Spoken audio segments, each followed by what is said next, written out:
This is VSiN, the sports betting network. The numbers told the story, they always do. It's one of those idiots who believe in analytics. This is a numbers game with Gil Alexander on VSiN. Good Thursday morning to you. It is a numbers game at VSiN, the sports betting network, VSiN.com, Game Plus, iHeartRadio, YouTube TV, and of course, Sirius XM Channel 158. Gil Alexander and the return of Kelly Baidalan, everybody. That's Kelly right. Bidlin, back from migraines. How you doing, man? Good, man. Good. Glad to be back. Always glad to see you and the crew here in the morning. Pretty bad, huh? Migraines? Yeah, it's been fun. It's been fun. We were texting about this yesterday. It's the run-up, because you've suffered from these for a long time. Yeah. So you are able to anticipate them coming. Yeah, That's got to be almost as bad as the migraine itself. It is. You just don't. You never know how bad they're going to be. Sometimes Yeah. I just work through them, brush them off. They're no problem. And usually, like a couple times a year, they take me down for a couple days.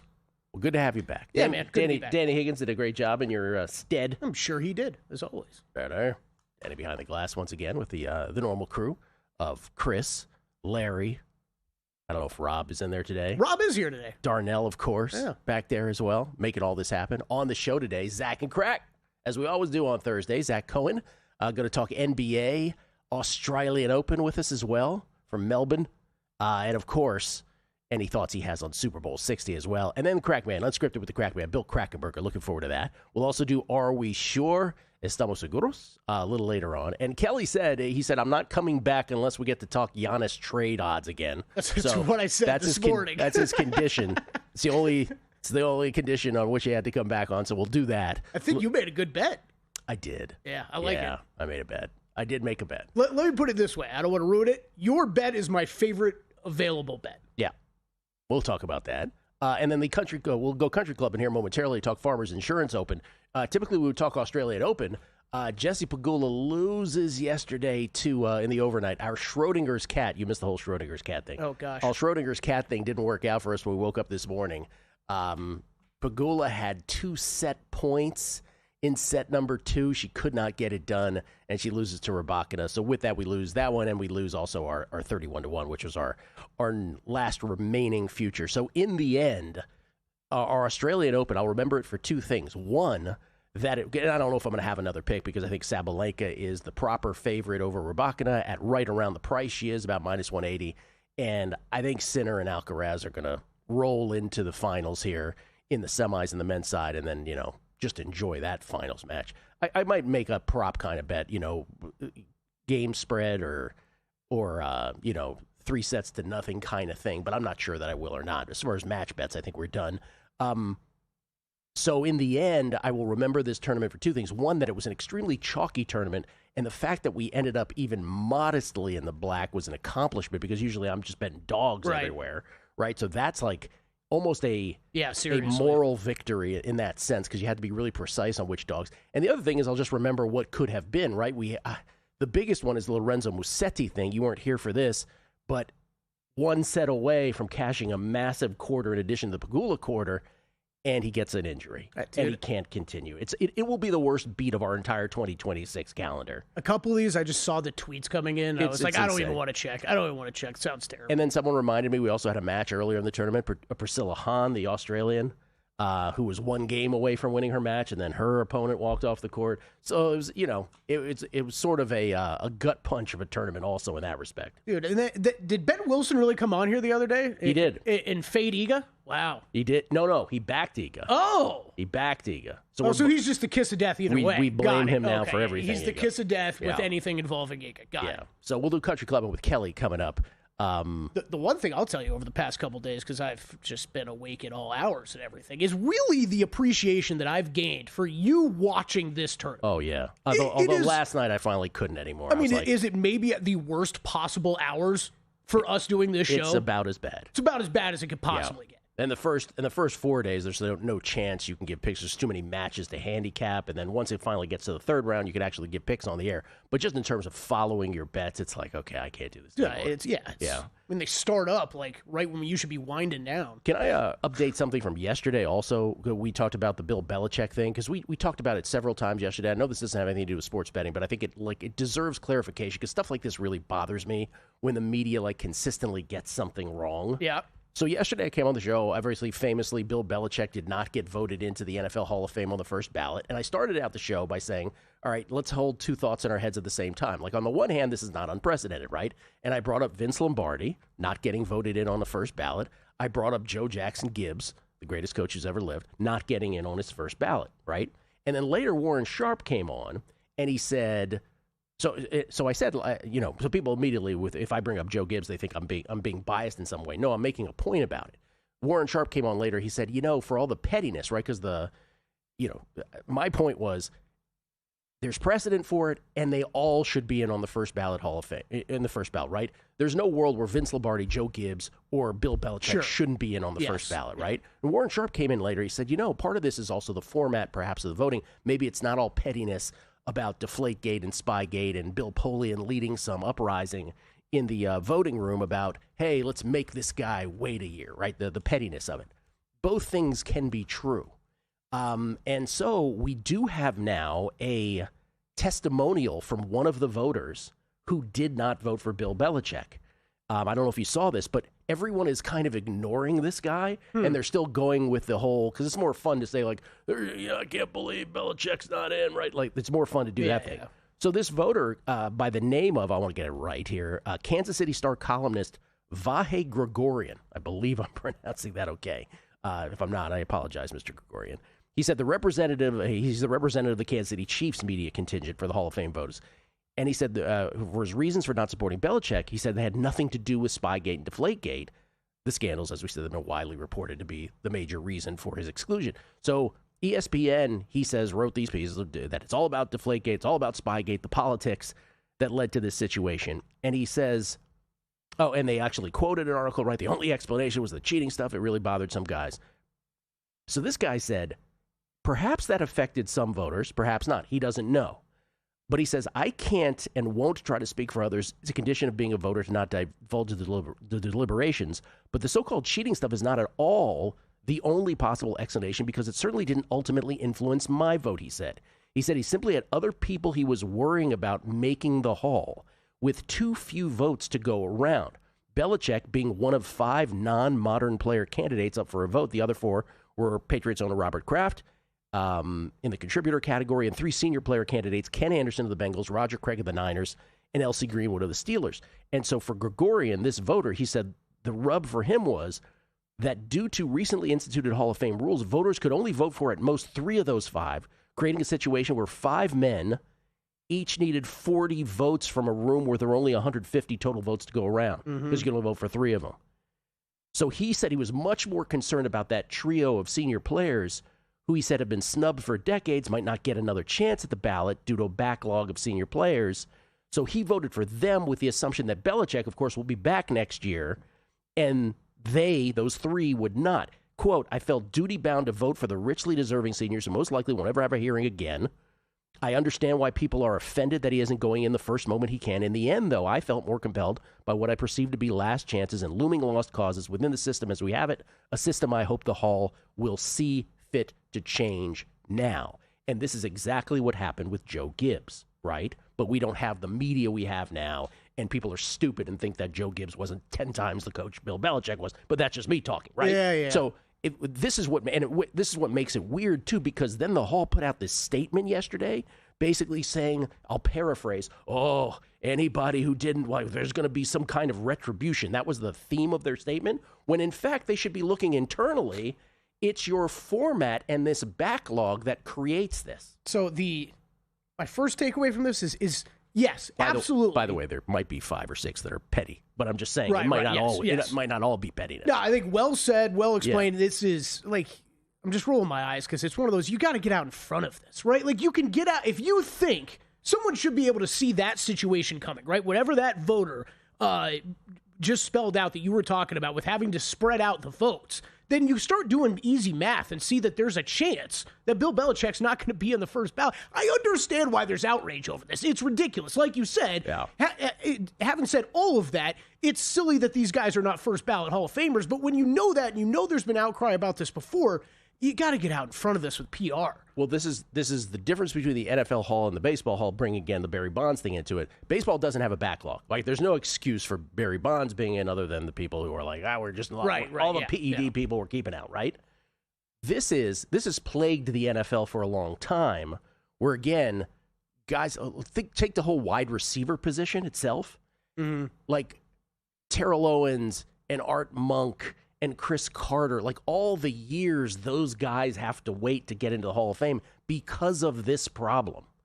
And so it only comes up now because baseball makes a big deal about first ballot. Football really never has until this moment. Mm-hmm. And people are like, I can't believe it. There shouldn't be, they use my line for Bonds. There shouldn't be a football Hall of Fame if Bill Belichick doesn't get in the first ballot. And you know what? You're right. There shouldn't be.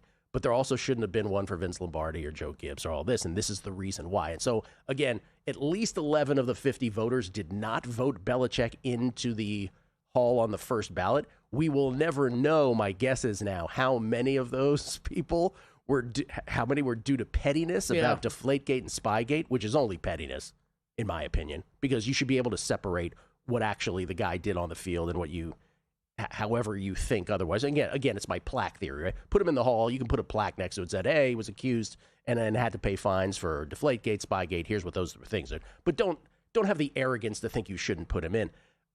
We'll never know now, this guy coming out and saying this. This also gives cover for some others who might have been petty and now don't want to appear petty and say, yeah, that's why I didn't do it either. Yeah. So I don't know.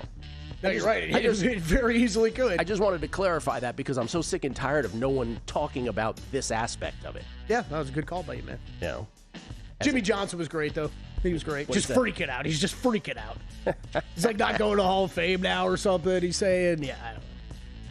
Yeah. I saw him on ESPN yesterday talking about Spygate. We all try to do it. We'll talk Giannis. We'll talk golf next on A Numbers Game right here at VSiN. Laptop or phone, couch or sportsbook, VSiN goes where you go. Wherever you watch VSiN, the experience stays seamless. Live shows, replays, and sports-specific clips all at your fingertips. VSiN Watch puts you in the driver's seat. Available in Roku, Samsung, Amazon, iOS, Android, app stores, or get it direct from the source at VSiN.com. Download VSiN Watch today on your favorite app store and join us on the Sports Betting Network. This is VSiN, a network of sports betting analysts, writers, hosts, and handicappers, all here to help you become a more confident bettor. We broadcast live every day from Las Vegas, the sports betting capital of the world, and from studios across the country, giving you insight from every angle of the action. Take VSiN with you wherever you go with the VSiN Watch app, or catch us on streaming platforms and regional sports networks. You can also listen live on SiriusXM Channel 158 and on radio stations nationwide. Check out VSiN.com as well for betting tools, exclusive betting splits, AI-powered player prop projections from Opta, pro picks for every game, plus in-depth betting guides and articles built to give you an edge. From sharp betting analysis and daily best bets to insider interviews and expert breakdowns, VSiN is your trusted source for everything happening in the world of sports betting. See everything we have to offer at VSiN.com and become part of the Sports Betting Network. Coming up on the next edition of Follow the Money, Anthony Irwin. Get his thoughts on the latest with the Lakers, the ESPN.com article, and what are they going to do at the deadline? Paul Charchian in studio. Early look at Super Bowl player props and betting angles. The props come out Wednesday night at the Westgate. Jeff Sherman, who works at the Westgate, will tell us what bettors laid money down on and give us his thoughts on booking them. And Paul Bovey to preview the Super Bowl. He's a pro sports bettor. Follow the Money 4 to 7 Eastern on VSiN, the Sports Betting Network, SiriusXM Channel 158.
Postgame on VSiN, the Sports Betting Network. Want to bet smarter? Start with Smarter Insights. Right now you can check out Greg Peterson's college basketball best bets, Super Bowl MVP history. Oh, I like that. Little MVP history. Zach Cohen's Aussie Open picks. We got you covered with Zach later with the Australian Open. Later today, you can check out Zachary Cohen's NBA best bets, Jonathan Davis's NHL picks and props, and Super Bowl prop betting tips. Right now, use promo code ANG. ANG is in a numbers game. To save $60 off a VSiN Pro annual subscription at vsin.com/subscribe. We get tweets at Beating the Book. Y'all are the best. This is from, let's see. Let's start with, who we got here? Danny Burmett. Yeah, that Hawks underplay Monday Bidlin gave us all a headache. Hope you're feeling better. Thanks, Danny. Thanks, Danny. Thanks, Danny. There's no need for that. Rob Graham. Good morning, ANG. Happy you're feeling better, Kelly, from a debilitating migraine. It's only minus 38 with wind chill. Where I am, have yourselves a fantastic day. I don't know where Rob is. Oh, man. I was enjoying Fred Courier checking in with me yesterday. He's like, hey, man, how you doing? Here's a picture. Fred Courier just sent in another picture. Yep. He said, glad you're back. Updated weather. We lost a few vehicles till spring. God bless. Man. Todd was talking about in Pittsburgh, Todd Wishnev, they are expecting lows Friday and Saturday, so tomorrow and Saturday, of -9 and -11, which would set records in Pittsburgh, just to name one spot. Really? Yes. Wow. Johnny Ringo, K-Migraine, Bidlin in the hizzy. His old tweet. Michael Burns, pronounced correctly, Gil. Vahe is his name, the Kansas City Star reporter. I live in St. Louis. He used to work for Post-Dispatch here. He's a really good writer. And by the way, Vahe wrote that whole thing really well, I thought, right? He's like, hey, could be pettiness, but I'm just going to tell you honestly why it is that I voted how I vote. And I believed every word of it. Edward Lefevre.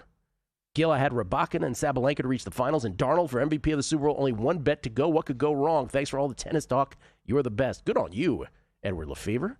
Sabalenka, Rybakina is what it is. Tronsky. Woke up to catch the Pegula surge at the end of the second set.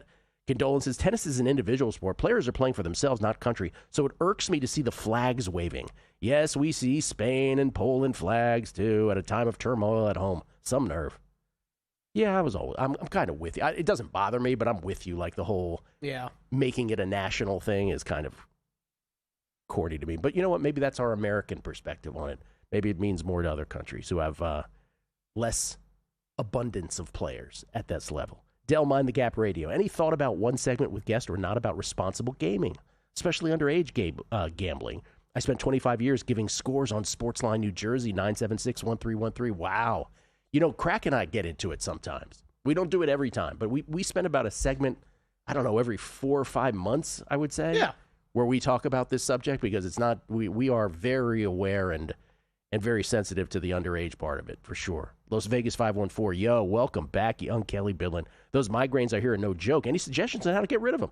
I hear really eating spicy food or pressing your forehead against freezing cold metal faucets. Well, that works. Everybody's got something. Everybody's got something, Gil. I'll tell you that. We had the French fries from McDonald's and Coke suggestion the other day. I really wish I had something for you of what works for me, but no, there's not really anything.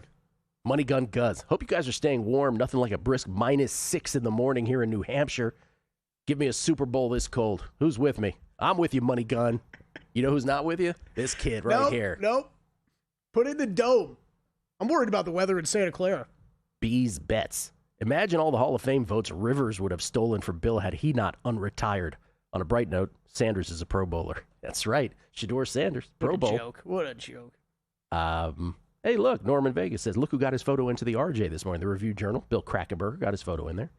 A. Brown down in Jungle Land. Drum machine, elastic phrasing, mirror sunglasses, tailored suit, stiff ritual transformed into a soulful groove, effortlessly smooth, unshakably cool. Sorry, I woke up and watched the 83 All-Star Game anthem again. Were we talking about something else? Yes, Marvin Gaye's 1983 National Anthem rendition before the NBA All-Star Game remains the gold standard, in my opinion, with drum machine. You could hear people in the arena going crazy when he was singing the National Anthem. This comes up because, again, we did the Charlie Puth segment yesterday, and the line moved 3 seconds north, more in other words. As it usually does. From the beginning of the segment to the end. Bill 80 putting it in the newsletter this morning for anybody who wanted to see that segment about Charlie Puth and our National Anthem. Scott, New York Mets 16. Gil, isn't the Hall of Infamous a subset of the Hall of Fame? Black Sox, Pete Rose, steroids, Spygate, Deflategate, all shape their sports, and the story should be told. Heck, even the torpedo bat could have a story. Yeah. Oh, Rob Graham, Northern Saskatchewan. That's right. That's where he is. First time being above minus 40 for a week. What? Or, I mean, maybe. I'm going to have to do that Fahrenheit calculator. Northern Saskatchewan. Yeah. Yeah. All right. You ready to do this? A little country clubbing? Yeah, let's do it. Let's do it. Golf starting soon.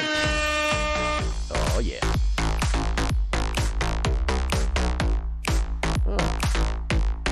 One light, no glow sticks. That's Andre. Andre trying his best back there. Way to go. Thank you, Andre. All right, Farmers Insurance Open. We tee off here in about 2 hours. 2 hours. Xander Schauffele, your short shot, 15-1. Ludwig Oberg, plus 1750 over at DraftKings. Cameron Young, 20-1. Everybody else, 24-1 or longer. Gil, you know I'm excited. We finally got a real tournament. You did not like last week's I don't like those first couple weeks, especially with there's something about the Hawaii swing when you're doing 2 tournaments, but when you only go out there for one and it's kind of the birdie fest of the Sony Open, and then you go back to the Amex and it's a birdie fest in multiple courses. It's good warm up for the players. For us, for bettors, don't love it. But would you like to say something about Scotty Scheffler winning though? Good on Scotty. He's really good at golf. Yeah, he's really good at golf. Despite all that, he still wins. Yes, despite all that, he still wins. That's how good he is, man. That's how good he is.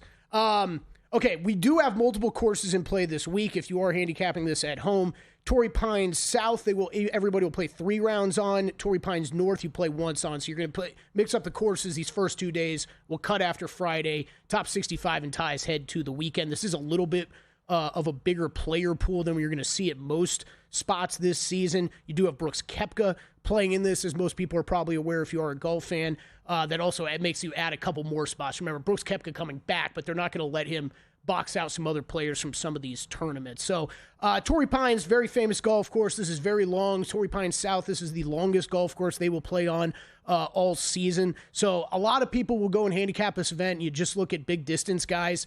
That's usually how I approach it, Gil. I'll be honest. So we run all these numbers. I ended up landing on some guys that aren't the longest in the field, so I'm a little interested, and they're also not exactly what I'm looking for approach-wise at the current numbers. But man, this is a course that is going to demand quality play from all aspects of your game. So there are other ways to get it done here. I think having a big driver does help. You are going to get into these approach buckets of kind of 175, 200-plus yards coming into the green. But there are other ways to win, as you see some of the past winners. Wow. Harris English, Matthew Pavone, Max Homa. It's 3 years in a row of not super long guys off the tee. So I do not remember Matthew Pavone. Yeah, well, this was Pavone wins and then dipped to a live afterward. Right? Yeah. Yeah, that happened pretty quickly.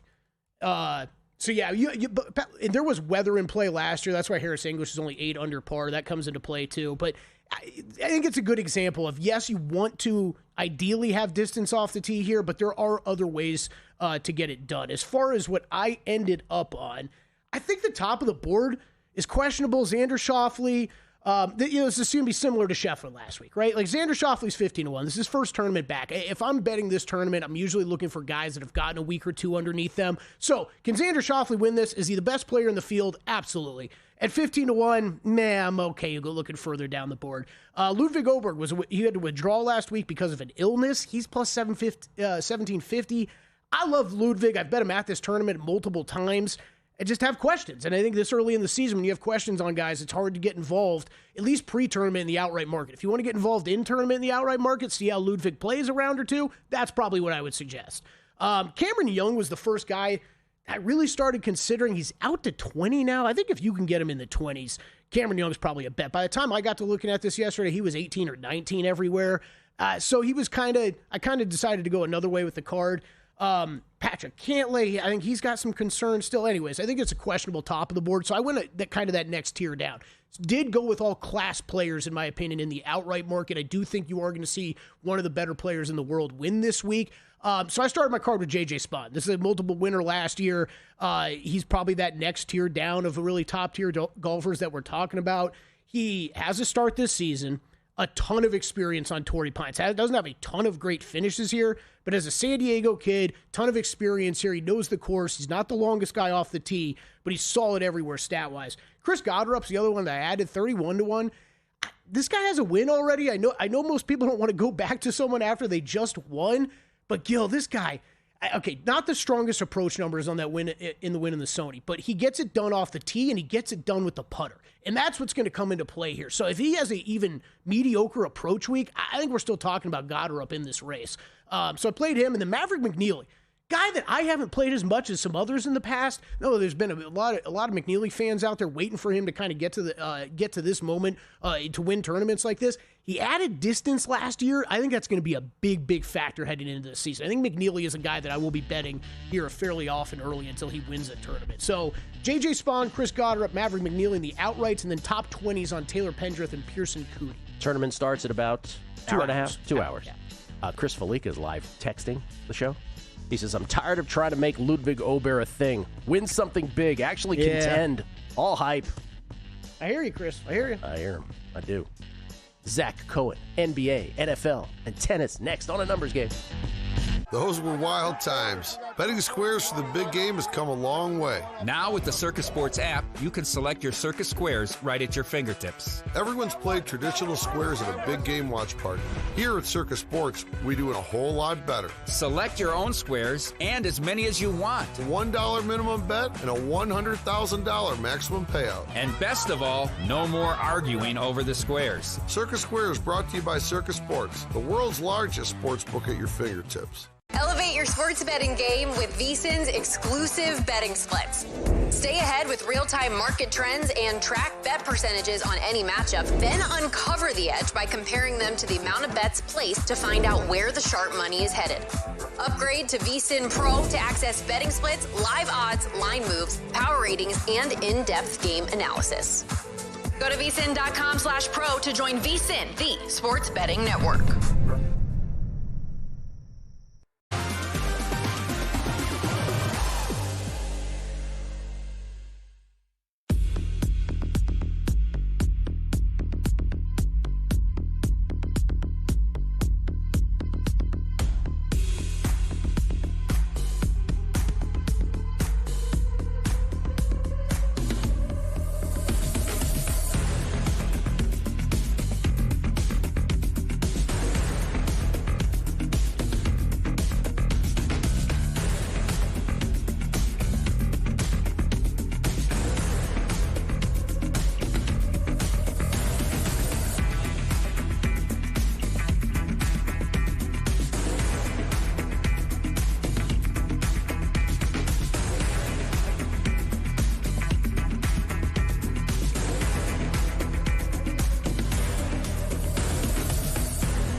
This is VSiN, the sports betting network.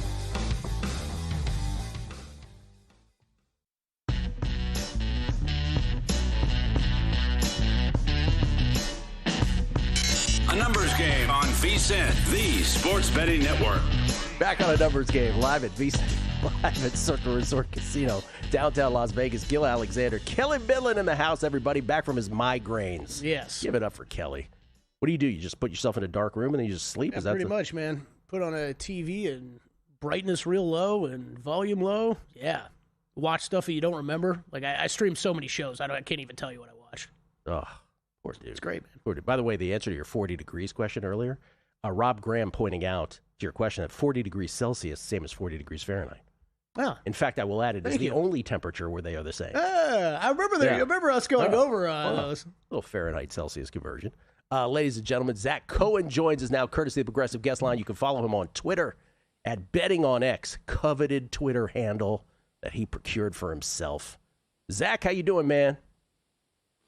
I'm good. I've teased Kelly every single day for Hardwood Handicappers this week, and I haven't gotten him once. Well, Zach, I feel worse for you than anybody, honestly. I said that to Gil before. How many times did you invite him on?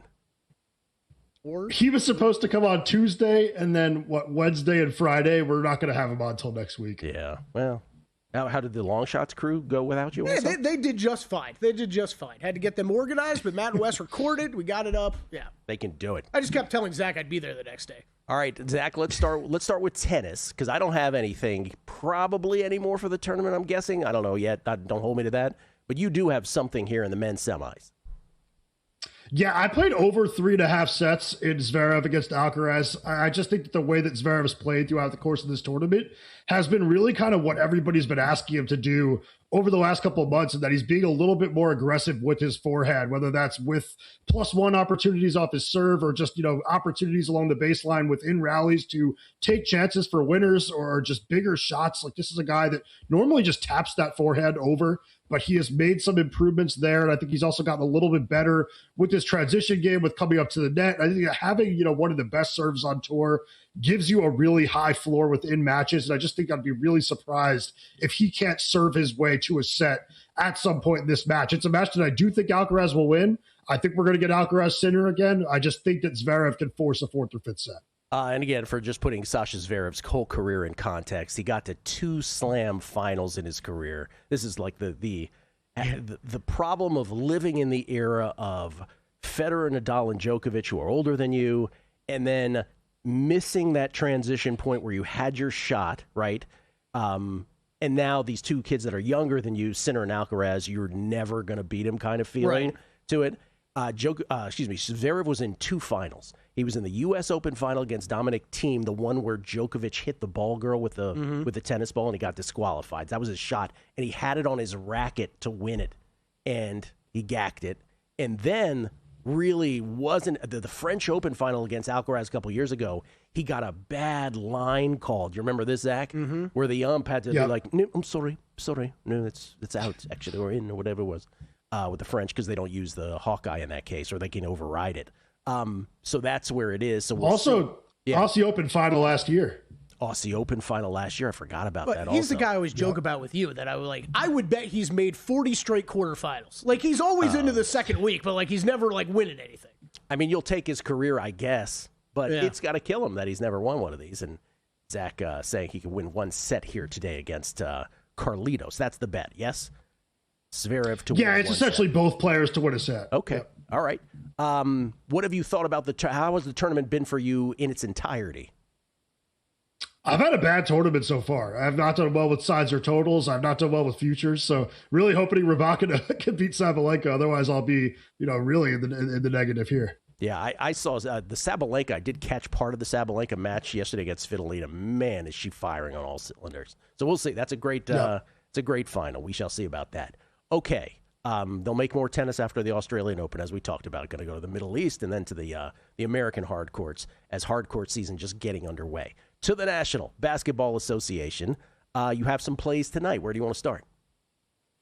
Yeah, I have a bunch, and then we can also talk a little bit Giannis. I know that Kelly probably has some opinions on that we weren't able to talk about on the pod, but I do have a lot of thoughts there. But let's start with the Wizards against the Bucks, because I always come on this show and give you guys the best of the games. And I do like Washington on the money line tonight against a Milwaukee team that has lost 3 straight games and 6 of the last 7. I think that this Bucks team is pretty close to lifeless without Giannis Antetokounmpo on the floor. And I always find ways to kind of play them, whether that's player props or not. I think that Ryan Rollins is a player that when Giannis doesn't play does tend to put up big numbers. But I do really like Washington in this game. Washington has been way more competitive lately. They've actually covered in 4 of their last 5. They're coming off a straight-up win over Portland as a 6.5-point dog. And I talk a lot about bad teams, but like there are talented bad teams. This is one of them. The Wizards have a lot of young talent on the roster. Their guards are starting to play some really good basketball. Trey Johnson being, a lights-out shooter and somebody that's really coming on in his rookie season. And I just kind of think that Washington playing at home against this Milwaukee team, I'd be really surprised if they can't get in the win column.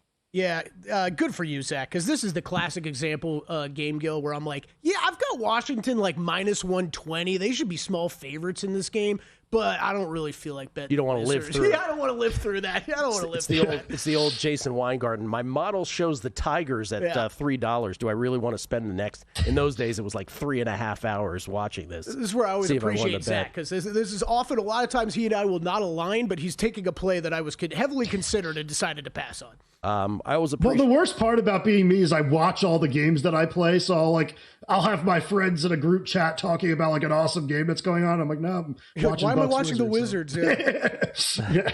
I always appreciate Zach coming on the show and giving us the poo-poo platter of NBA teams to bet on here.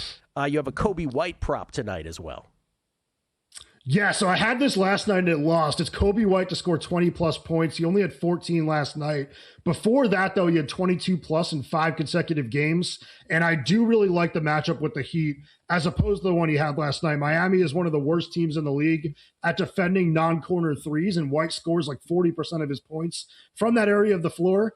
Miami's also a really weak defensive team when talking about inside 10 feet, and White has gotten a lot better with his floater game, getting to the basket, just kind of everything. He's a little bit more elusive off the dribble, and I do think that he's going to have a pretty good game tonight, and this is a game with a very high total. These are two teams that play at some of the fastest paces in basketball. I think it's going to be up and down. I'd be surprised if White can't, make his mark on it. Okay. NBA in general right now. How do you feel about the Celtics in the East? How do you feel about the Thunder's dominance or lack of dominance now, perhaps in the West? Where are you macro on this league? Yeah, so there was big news that came down last night, and it feels like it was almost hidden that Jason Tatum is considering sitting out the rest of the season. And I feel like people are kind of brushing it aside, but if he's not out there, Boston has no business being at the top of the odds board at the Eastern Conference. So that was huge news to me. If Tatum's back, sure. Like I've talked about the Celtics team a lot. I don't expect Tatum to come back at 100% health. That was a serious injury, but if he's like 70% of the player that he once was, and he's eating into like the minutes that Baylor Shireman and like Jordan Walsh are giving you, then yeah, it's going to help them a ton. And also I think that they look to be buyers at the deadline, but with now some uncertainty surrounding him, I don't see Boston as the best team in the Eastern Conference. I actually wrote the other day about the Cavaliers being a really good bet to win the East, just because this team is now really kind of figuring things out since the start of January. They are a top 5 team in both offensive rating, a top 10 team in defensive rating in that span, and they're starting to get a little bit healthier. I know that Mobley just got out for 1 to 3 weeks with a calf strain. That seems like it was precautionary, but eventually they're going to have their bodies back, and I think they're going to be better off this season than they were in last postseason, because I think that Jalen Tyson's just a stud for them. Like the second-year player is a good shooter. He can get to the rim. He's a pretty solid positional defender. I think that they're a better team than they were a year ago, even if the numbers might not say that. Yeah, back to the Jason Tatum thing for a second. So he's considering not returning because of how well the team is doing without him, for one, right? And he doesn't want to disrupt the flow. I'm guessing that's part of it. But the real impetus, right, is, hey, guess what, ladies and gentlemen? As documented on this show many times, you can't really come back from an Achilles that quickly. I know Dr. Chow thought Aaron Rodgers could do it in a minute and a half, but it's just hack medicine, right? So, and this from, again, these are people trying to play at the top level of their sports. And so Jason Tatum probably is weighing all these things, and who knows? Maybe he doesn't come back this year, which we all kind of assumed he would. Yeah, I guess I read into it as like he's trying to walk back some of the stuff that got out early in the season, Zach. So I don't really know if that, I don't want to overreact and say he's definitely not coming back at some point, right? But that's what it feels like to me, is he's trying to walk back some of the leaks that happened early in the season. What it sounds to me like is maybe he'll just show up for the playoffs. Yeah. Yep. Could be. speculating. You have one more prop before we go from the NBA. Yeah, I have a Musa Diabate to have a double-double against the Mavericks tonight. That's plus 220.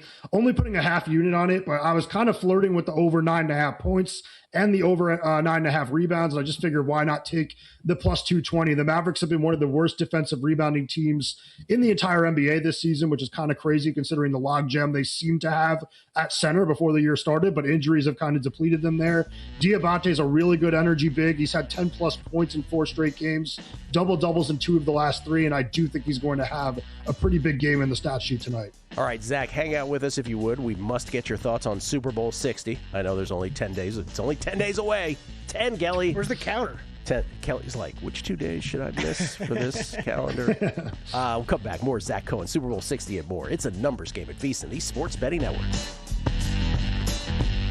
VSiN's player prop projection tool is now available for the NBA. Get projections for points, assists, rebounds, and more powered by Opta AI. On VSiN.com/NBA props, we line up our projections against the latest DraftKings odds so you can quickly spot mismatches and find value before the market adjusts. The NBA player prop projections tool is available exclusively to VSiN Pro subscribers. Check it out now at VSiN.com/NBA props and join us on the Sports Betting Network. Join the guru, John Hansen, at the intersection of prop betting and fantasy sports on Prop Points, only on VSiN. You know what? I'm going to blame Andy Reid for cronyism because Matt Nagy stinks. A guy like Jefferson, you got to be a part of the solution, not part of the problem, and he's been part of the problem. John and his guests will help you find the connection between the two and give you his expert advice on how to capitalize when a number is too good to pass up. Prop Points, weekdays at 1 p.m. Eastern on VSiN.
Numbers Game on VSiN, the sports betting network. Unmatched transparency with records updated daily, AI betting analysis, real-time global betting info, and alerts directly from the pros. Sharpplays.com. Check them out. You can scan the QR code for more. That's the Sharp Plays, but the URL is sharpplays.com without the word "the" beforehand. Check them out. We get tweets beating the book. Fairway Fred. Quarterback for 17 years, all with the Niners. 1970 NFL MVP, threw 205 touchdowns. A combination of being NFL MVP and winner of PGA Champions Tour event. Probably won't happen again. Qualified for 2 U.S. Opens. He was involved in one of the first collusion cases as he was drafted by the old AFL and NFL. Great guy. Loved caddying for him. R.I.P. John Brody. Oh, John Brody passed away. For those of an older set. Oh, I knew who you were talking about, but I wonder where this was going. R.I.P. The RGB, the social beacon. Hey, Kelly, the wind chills will be around 9 degrees Saturday and Sunday in your old FSU stomping grounds. Oh. Gulf effect snow is possible for Tampa. Oh, my goodness. Talk about, and everything but South Florida is going to be freezing. That is crazy, and I'm glad you put it in the Tallahassee perspective for me, because that's cold, Gil. I don't remember ever, Tallahassee was kind of like here. You weren't getting below 35, 40, it was really tough to get too much below that. I remember there were Christmases, I remember when the Fog Bowl was happening with Chicago and Philadelphia. That was like a Christmas time where, or at least a winter time where only South Florida was spared the cold, right? It went like halfway through Florida still as well. This is, let's see here. Frankie Fridge. Hi, guys. Great to see Kelly back. He is the Scottie Pippen of the show. I would like to see if he ever tried Botox for migraines. It has saved me. I've heard that from a couple people. I get the injections every 3 months, he says. Thursday's a must for me. Crack is so entertaining. Knock 'em dead, guys. Yeah, crack coming up. Can't wait for that. Can't wait for that. Mm-hmm. Botox, Kelly. And I've heard that one from a few people. And you'll look younger than ever. It'll be great. Zach Cohen, kind enough to join us once again on the show. Before we get to Super Bowl 60, Zach and I were kind of getting into this off air. We were just talking about, we're tennis hardos, as Drew likes to say. Yes, you are. And here we are. It is another Sinner Alcaraz final coming up. Now, I know it's kind of middle of the night anyway for the U.S., so it's tough to watch. But let's just say it was a tournament that we could watch during the day. And what I wanted to bring is I think I've brought this up once before. Sinner Alcaraz, 1 and 2 in the world, this great rivalry. Is this really good for tennis, though? Do people really, as great as they are, right, the 2 best tennis players in the world, do people really want to sit around and watch a best-of-5 final that could last for 5 hours?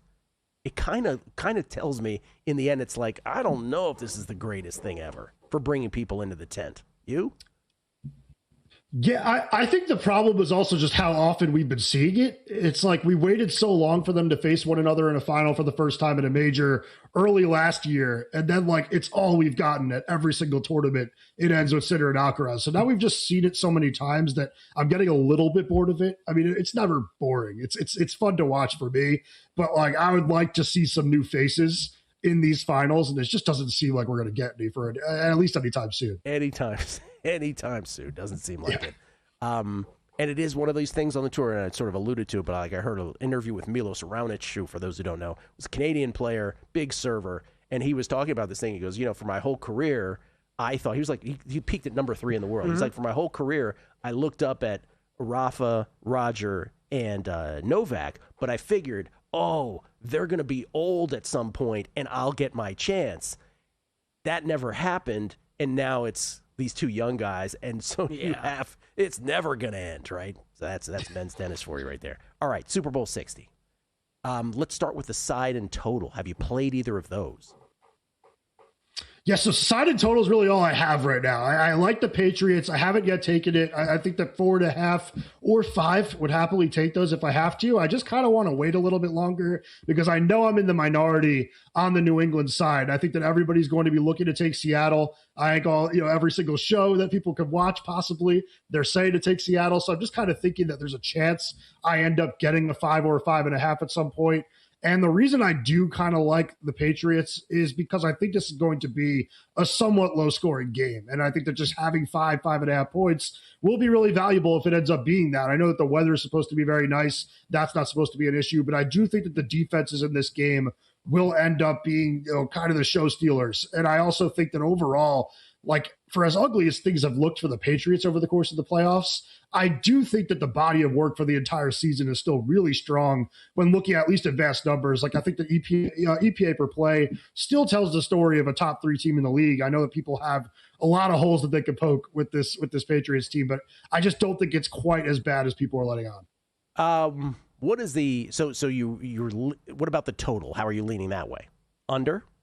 The under. I think this is going to be a low-scoring game. Like I just said, I think that the defenses are going to play well in this one, and I think that it's going to end up being somewhat ugly, and that's kind of why I think that the points will be the more valuable side when I'm looking at the spread. Figured that's what you meant. Just want to clarify. Okay, so what's the an MVP market is? I mean, so my feeling on the MVP market is it's not really that exciting either, because I think they'd almost have like the game paths for Darnold and or May not to win this seems so remote to me. Is that kind of how you're viewing this, or do you think that others are legitimately live? Yeah, I think that it's really tough to get there, especially with Darnold, just because I'd rather just have Seattle to win. I don't know. I don't really love either number. I think that if you're looking for kind of a longer shot here, maybe look at like a Travion Henderson for New England. Like if they need a spark at some point offensively, if they're not really getting anything going, I could see him breaking off a few big runs and kind of, winning over the night for the Patriots. But other than that, it's not a market that I'm finding too much value in. Okay.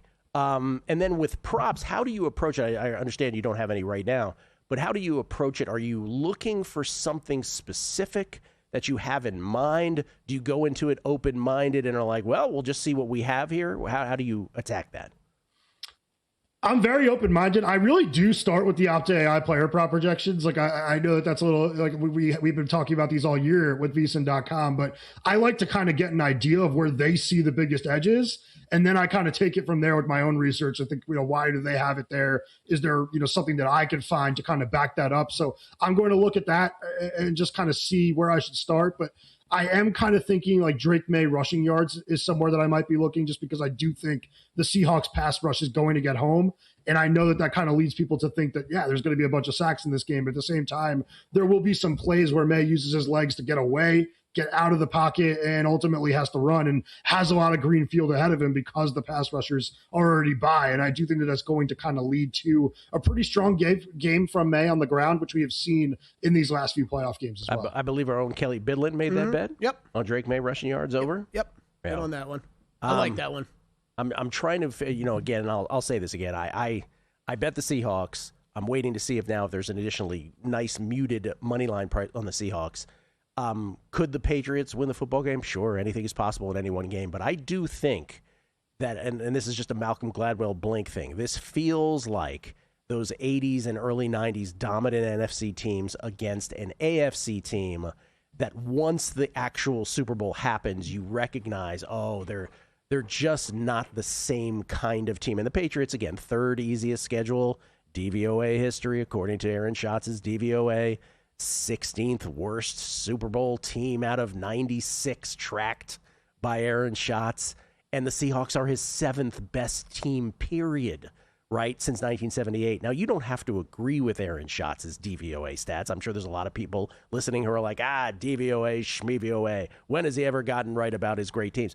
But at least you have to, I would assume, take some kernel of wisdom in them, that even if you don't believe those extremes he's talking about, that it's somewhere in that area code.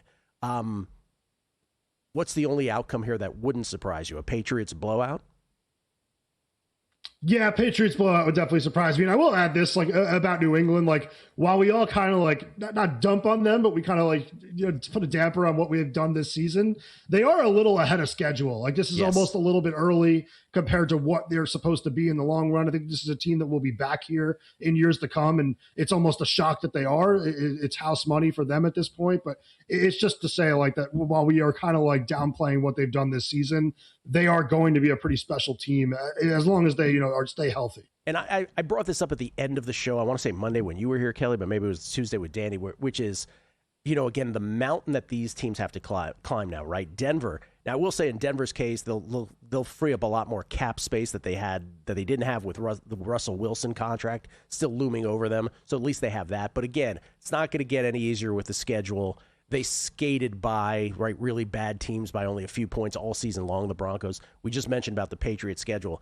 You lose here, right?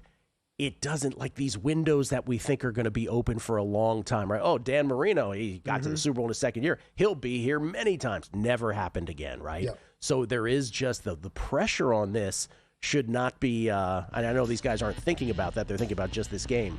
But for fan bases and for those of us as bettors who are going to make season longs moving forward, just keep all that in mind. That in the same way for Detroit wasn't going 15-2 again. Washington wasn't going to win 12 games again, where